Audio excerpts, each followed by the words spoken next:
विद्यार्थियों, आज हम पाठ 9 का अध्ययन करेंगे जिसका शीर्षक क्या है? चिड़िया की बच्ची। पाठ का शीर्षक है चिड़िया की बच्ची। इसके लेखक हैं जैनेन्द्र कुमार जी। लेखक कौन है? जैनेन्द्र कुमार जी हैं। ये एक चिड़िया के बच्चे की कहानी है। पाठ शुरू करने से पहले मैं आपको बहुत ही अच्छी सी कविता सुनाती हूँ। चिड़िया के थे बच्चे चार, चिड़िया के थे बच्चे चार, निकले घर से पंख पसार। पूरब से पश्चिम को आए, उत्तर से दक्षिण को धाये। पूरब से पश्चिम को आए, उत्तर से दक्षिण को धाये। पूर्व पश्चिम उत्तर दक्षिण, देख लिया हमने जग सारा, अपना घर है सबसे प्यारा। एक बार वापस सुनना, बहुत अच्छी कविता है। चिड़िया के थे बच्चे चार, निकले घर से पंख पसार। पूरब से पश्चिम को आए, उत्तर से दक्षिण को धाये। पूर्व पश्चिम उत्तर दक्षिण, देख लिया हमने जग सारा, अपना घर है सबसे प्यारा। तो यह जो पाठ है हमारा, कहीं ना कहीं इसी कविता के आधार पर है, इसी कविता की तरह है ये पाठ लिया गया है। हमने हमारी इस वसंत भाग 2 का पहला पाठ भी पढ़ा था, हम पंछी उन्मुक्त गगन के।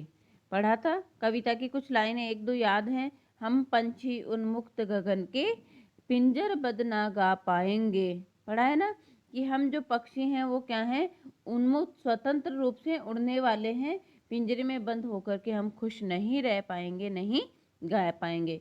इसी तरह की ये एक चिड़िया की, छोटी चिड़िया की जो बच्ची है उसकी कहानी है। वह भी पिंजरे में बंद होकर के और सोने के पिंजरे में बंद होकर के पसंद नहीं करती है रहना, बल्कि अपने माँ के पास रहना और स्वतंत्र रूप से उड़ते हुए रहना पसंद करती है। इसमें एक छोटी सी चिड़िया की बच्ची होती है और एक होते हैं सेठ माधव दास। कौन होते हैं? सेठ माधव दास होते हैं, जो उस चिड़िया को बंद करके रखना चाहते हैं, लेकिन वह उनके बंधन में नहीं बंद करके रहना चाहती है, बल्कि अपनी माँ के पास जाना ही पसंद करती है। आइए अपन इसका अध्ययन करते हैं। माधव दास ने अपनी संगमरमर की नई कोठी बनवाई। माधव दास ने संगमरमर की नई कोठी बनवाई है, मतलब बहुत धनवान व्यक्ति है ये। उनके सामने बहुत सुहावना उसके सामने बहुत ही सुहावना बगीचा भी लगवाया। उनको कला से बहुत प्रेम है, वो कला प्रेमी है। उनके पास में धन की बिल्कुल भी कमी नहीं है। कोई व्यसन, मतलब बुरी आदत, व्यसन मतलब कोई बुरी आदत उन्हें छुई नहीं है, कोई भी बुरी आदत नहीं है। सुंदर अभिरुचि के आदमी, मतलब अच्छी रुचियों वाले आदमी हैं, कला के प्रेमी हैं। उन्हें फूल पौधे, रकाबियों से होजों में लगे फुहारों में उछलता हुआ पानी उन्हें बहुत अच्छा लगता है। रकाबियों से होजों में मतलब जो तस्तरी नुमा हौज बने हुए हैं। हौज क्या होते हैं? पानी से भरे हुए जो छोटे छोटे तालाब हैं, वो कैसे बने हुए? रकाबियों अर्थात तस्तरी नुमा। कैसे बने हुए? तस्तरी नुमा से जो हौज बने हुए हैं, उनमें क्या लगे हुए हैं? फव्वारे लगे हुए हैं, और उन फव्वारों से जब पानी उछलता है, वह उछलता हुआ पानी सेठ जी को बहुत ही अच्छा लगता है। समय भी उनके पास में काफ़ी है। शाम को जब भी दिन की गर्मी ढल जाती है, शाम के समय में, और आसमान का कई रंगों का हो जाता है, संध्या के समय जब आसमान कई रंगों का हो जाता है, दिन की गर्मी चली जाती है, तब जो सेठ जी हैं वो क्या करते हैं? कोठे के बाहर, चबूतरे के ऊपर, कोठी जो है उनकी, बंगला जो है उसके बाहर बैठकर चबूतरे के ऊपर तख्त डलवा लेते हैं, और मसनद के सहारे वह गलीचे पर बैठते हैं। मसनद क्या होता है? गोल गोल जो मसनद आपने देखा होगा, मसनद होता है, उसके सहारे वह गलीचे के ऊपर बैठ जाते हैं और क्या करते हैं? प्रकृति की छटा को निहारते रहते हैं, देखते रहते हैं। उनमें इनमें मानो उनके मन को क्या मिलती हो? तृप्ति मिलती हो, शांति मिलती हो। इनको देखने में उन्हें क्या लगता हो? मन को संतुष्टि मिलती है, उन्हें अच्छा लगता है।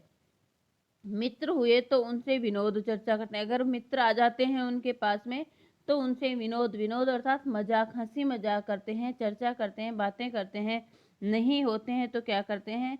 पास ही रखे फर्शी हुक्के पर, फर्श के ऊपर जो हुक्का रखा हुआ है, उसकी सटक को मुंह में दिए ख्याल ही ख्याल में संध्या को स्वप्न की भांति गुजार देते हैं। मतलब हुक्के को मुंह में लेकर के, और क्या करते हैं? अपने ही विचारों में क्या करते हैं? संध्या को, शाम के समय को एक स्वप्न की भांति गुजार देते हैं। आज कुछ कुछ बादल थे। आज क्या थे? कुछ कुछ बादल हो रहे थे। घटा गहरी नहीं हुई, ज़्यादा गहरी नहीं थी। धूप का प्रकाश उसमें से छन छन के आ रहा था, मतलब थोड़े बहुत बादल और थे, बहुत घने नहीं थे।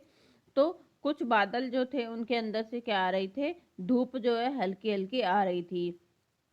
उनमें उन्हें जिंदगी में क्या स्वाद नहीं मिला है। सेठ जी को जिंदगी में हर तरह का सुख मिला है, पर जी भरकर भी कुछ खाली सा लगता रहता है। उन्हें क्या करता है, अपने मन को शांति नहीं मिल रही, कुछ खालीपन सा लग रहा है उनको। इतना कुछ होने के बावजूद भी उन्हें क्या लग रहा है, कुछ खालीपन सा लग रहा है।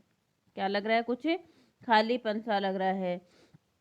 उस दिन जब सुबह सुबह वो बैठे हुए थे, तो उस दिन तो सुबह तो बादल घिरे हुए थे, संध्या के समय जब वो बैठते हैं, उस दिन संध्या के समय उनके देखते ही देखते क्या आती है, सामने गुलाब की एक डाली है, उस पर एक चिड़िया आकर के बैठ जाती है। जब वह बगीचे में बैठे हुए होते हैं तो गुलाब की एक डाली के ऊपर एक चिड़िया आकर बैठ जाती है।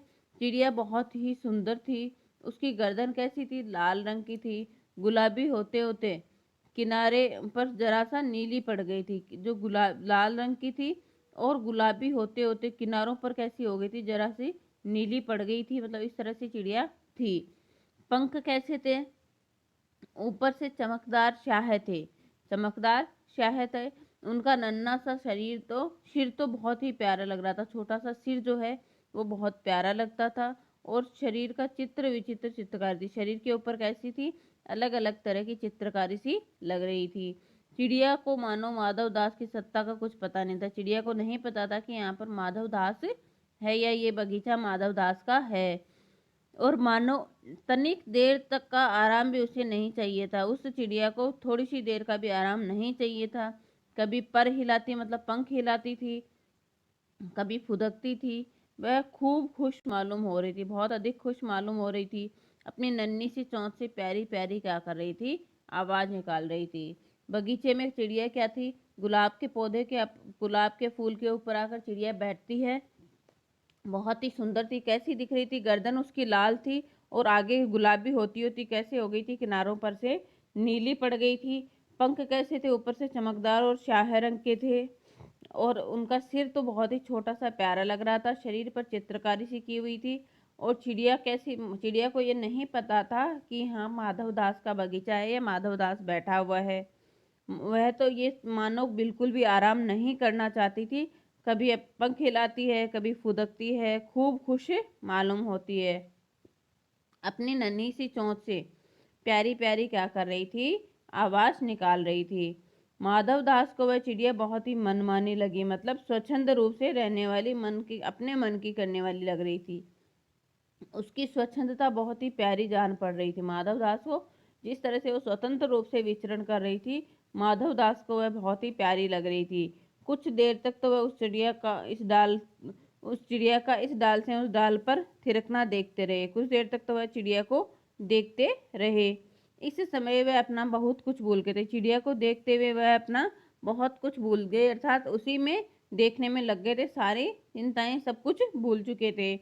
उन्होंने उस चिड़िया से कहा, थोड़ी देर बाद क्या कहते हैं, वो उस चिड़िया से कहते हैं, आओ तुम बहुत अच्छी आई, बड़ी अच्छी आई। यह बगीचा तुम लोगों के लिए, तुम लोगों बिना सूना लगता है। सुनो चिड़िया, तुम खुशी से ये समझो कि ये बगीचा मैंने तुम्हारे लिए ही बनवाया है, तुम बेखटके यहाँ आया करो। थोड़ी देर बाद सेठ जी चिड़िया से क्या कहते हैं कि चिड़िया आओ, तुम बहुत अच्छी आई हो। यह बगीचा मैंने तुम लोगों के लिए, मतलब यह जो मेरा बगीचा है तुम लोगों के बिना कैसा लगता है, सूना सूना लगता है। चिड़िया तुम सुनो, तुम खुशी से यह समझ सकती हो कि यह बगीचा मैंने किसके लिए बनाया है, तुम्हारे लिए ही बनवाया है। बेखटके मतलब बिना रोक टोक के तुम यहाँ पर आया करो, तुम बिना रोक टोक के बिना डर के यहाँ पर आया करो, सेठ जी चिड़िया से कहते हैं। तो चिड़िया पहले तो असावधान रही, मतलब बिल्कुल असावधान सी हो गई। फिर जानकर कि बात उसी से की जा रही है, वह एकाएक से क्या हो जाती है, वह सोचती, पहले तो ध्यान नहीं देती है, फिर जब उसको समझ में आता है कि बात क्या है, उसी से की जा रही है, तो वह अचानक से घबरा जाती है। फिर संकोच को, अपने मन ही मन अपने संकोच के ऊपर काबू पाकर क्या बोलती है, मुझे मालूम नहीं था कि यह बगीचा आपका है। चिड़िया क्या कहती है कि मुझे ये नहीं पता था कि यह बगीचा आपका है, मैं अभी चली जाती हूँ। पल भर सांस लेने में यहाँ पर टिक आई थी। पर चिड़िया डर जाती है सेठ की बात सुन करके। तो वह क्या बोलती है, मुझे ये नहीं पता था कि ये जो बगीचा है ये आपका है, मैं अभी चली जाऊंगी। और थोड़ी भर पल भर सांस लेने के लिए मैं यहाँ टिक गई थी, मैं थक गई थी उड़ते उड़ते, तो थोड़ी देर आराम करने के लिए मैं यहाँ पर टिक गई थी, रुक गई थी। माधव दास ने क्या कहा, हाँ बगीचा तो मेरा है, यह संगमरमर की कोठी भी मेरी है, ये जो सुंदर सी संगमरमर की कोठी बनी हुई है ये भी मेरी है, लेकिन इस सब को तुम अपना ही समझ सकती हो। ये जो बगीचा, ये कोठी है, इन सब चीजों को तुम क्या कर सकती हो, अपना ही समझ सकती हो, ये सब कुछ तुम्हारा है। तुम कैसी भोली हो, कितनी भोली हो, कितनी प्यारी हो, यहाँ से जाओ नहीं, यहीं बैठो। मेरा मन तुमसे क्या होता है, बहुत अधिक खुश होता है। सेठ माधवदास चिड़िया से क्या कहते हैं, ये कोठी भी तुम अपनी ही समझो, ये बगीचा भी तुम अपना ही समझो, तुम बहुत ही क्या हो, भोली और प्यारी हो। तुम यहीं बैठो, मेरा मन क्या होता है, तुम्हें देख करके बहुत अधिक खुश होता है। चिड़िया बहुत कुछ सकुचा गई थी। उसे बोध हुआ कि उससे गलती तो नहीं हुई कि यहाँ वह बैठ गई। बहुत कुछ सोचा, मतलब डर गई थी, अंदर ही अंदर घबरा गई थी। उसे क्या हुआ, उसे ये लगा कि कहीं उससे कोई गलती तो नहीं हो गई कि वह इस बगीचे में आकर के बैठ गई है। उसका थिरकना रुक गया। पहले तो वो एक जगह से दूसरी जगह थिरक रही थी, नाच रही थी, घूम रही थी, लेकिन जैसे ही सेठ ने बोला वह एक जगह रुक जाती है, उसका थिरकना बंद हो जाता है। डरी हुई सी, भयभीत सी वह बोली, मैं थक कर यहाँ बैठ गई थी, मैं तो क्या हो गई थी, थक गई थी, तो थक कर यहाँ बैठ गई थी, मैं अभी चली जाऊंगी, बगीचा आपका है, मुझे माफ कर दें, ये बगीचा जो है आपका ही है, आप मुझे माफ कर दें, मैं यहाँ से अभी चली जाऊंगी। माधवदास क्या कहते हैं, अरे मेरी भोली चिड़िया, तुम्हें देखकर मेरा क्या होता है, चित्त प्रफुल्लित होता है, मन प्रसन्न होता है। चित्त मतलब मन है, चित्त का क्या होता है अर्थ, मन। मेरा मन प्रसन्न होता है, प्रफुल्लित प्रसन्न होता है। मेरा महल भी सूना है, वहां पर कोई भी क्या है, चहचाता नहीं है, बिल्कुल क्या रहती है, शांति बनी हुई रहती है। तुम्हें देखकर मेरे रागिनियों का जी बहलेगा। रागिनियां अर्थात जो संगीत का प्रेमी था, तो जो रागिनियां निकलती हैं, मेरे राग जो हैं, उनका क्या हो जाएगा, जी बहल जाएगा। तुम कैसी प्यारी हो, यहाँ ही तुम क्यों नहीं रहो, तुम यहाँ क्यों नहीं रह सकते हो, तुम कितनी प्यारी हो। मेरा जो कोठी है, मेरी जो अंदर से महल है, वह क्या है, बहुत सूना सूना है, उसमें कोई चहचहाता नहीं है, तो क्या है, तुम यहाँ पर रह सकती हो। चिड़िया क्या बोलती है, मैं माँ के पास जा रही हूँ। चिड़िया को कुछ भी नहीं चाहिए होता है, वो क्या कहती है, मैं तो माँ के पास जा रही हूँ, सूरज की धूप खाने और हवा से खेलने और फूलों से बातें करने।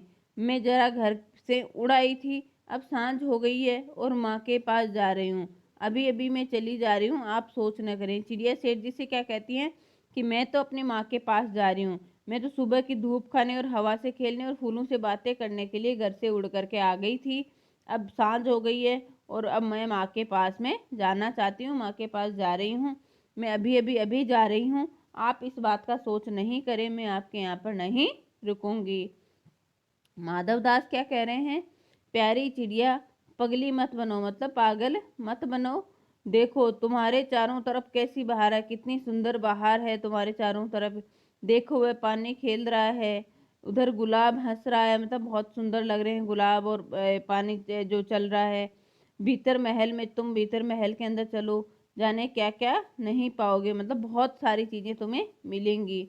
मेरा दिल वीरान है, मतलब मेरा दिल जो है अत्यधिक सूना हुआ है, क्यों, मेरे महल में कोई भी चहचाता नहीं है, बहुत अधिक शांति रहती है, मैं अकेला हूँ। वहाँ कब हंसी सुनने को मिलती है, मेरे यहाँ पे कभी भी हंसी सुनने को नहीं मिलती है। मेरे पास में क्या है, बहुत सोना मोती है, सोने का बहुत सुंदर घर है। मैं तुम्हें सोने का बहुत सुंदर घर बना दूंगा, अर्थात सोने का पिंजरा बनवा दूंगा, उसमें मोतियों की झालर भी लटकेगी। तुम मुझे खुश रखना, कि तुम मुझे क्या करो, खुश रखना। और तुम्हें क्या चाहिए, तुम्हारी माँ के पास बताओ क्या है। वो उन्हें लालच दे रहा है कि तुम्हारी माँ के पास क्या है, मैं तुम्हारा बहुत अधिक ध्यान रखूंगा, तुम्हारा पिंजरा सोने का बनवाऊंगा, उसमें झालर लटकाऊंगा, इस तरह से वो चिड़िया को लालच दे रहा है सेठ। तुम यहाँ सुखी से रहोगे मेरी भोली गुड़िया, तुम यहाँ मेरे पास में क्या करोगी, बहुत अधिक सुखी रहोगे। वो उसे लालच देना चाह रहा है, लेकिन चिड़िया क्या है, चिड़िया तो स्वतंत्र रहना पसंद करती है। और उसे तो अपना सबसे प्यारा जो है वो कौन लग रहा है, माँ का घर लगता है। तो चिड़िया इन बातों से बहुत अधिक डर जाती है। वह क्या बोलती है, मैं भटक कर तनिक आराम के लिए इस डाली पर रुक गई थी, थोड़ी बहुत आराम के लिए मैं डाली पर रुक गई थी। अब भूलकर भी ऐसी गलती मैं नहीं करूँगी। मैं अभी यहाँ से उड़े जा रही हूँ। तुम्हारी बातें मेरी समझ में नहीं आ रही है। मेरी माँ के घोंसले के बाहर बहुत तेरी सुनहरी धूप खिलती। मेरी माँ का जो घोंसला है उसके बाहर जो बहुत ही अच्छी सुनहरी धूप खिलती है। मुझे और क्या करना, मुझे और क्या चीज़ चाहिए, कुछ भी तो नहीं चाहिए। 2 दाने माँ ला देती है जब मैं पर खोलने बाहर जाती हूँ। जब मैं पंख खोलने के लिए अपने बाहर जाती हूँ तो मेरी माँ क्या करती है, दाने बाहर ले आती है 2। तो माँ मेरी बाट देख रही होगी, मेरी माँ जो है मेरा इंतजार कर रही होगी। मुझे तुम और कुछ मत समझो, मैं अपनी माँ की ही हूँ। वो क्या कहना चाह रही है कि मुझे तुम इस तरह से मत समझो कि तुम मुझे पिंजरे में बंद कर लोगे। मैं सिर्फ अपनी माँ की हूँ और कहाँ जाना चाहती हूँ, अपनी माँ के पास जाना चाहती हूँ। इस तरह से वो सेठ जो है चिड़िया को बार बार लालच दिए हुए जा रहा है, लेकिन चिड़िया जो है वो मानने के लिए तैयार नहीं है। चिड़िया मानने के लिए तैयार नहीं है। चिड़िया पिंजरे में बंद होकर रहना पसंद नहीं करती है, बल्कि उसे सबसे अच्छा क्या लगता है, अपने माँ के द्वारा बनाया हुआ घोंसला ही लगता है। सेठ बार बार उसे लालच देता हुआ जा रहा है, लेकिन वह उसके लालच में फंसना नहीं चाहती है। इस तरह से आगे हम इस पाठ को पढ़ेंगे अगले वीडियो में। तब तक आप इसके जो भी आपको ओबीटी मिलते हैं आप उन्हें पूर्ण करना। ठीक है, धन्यवाद।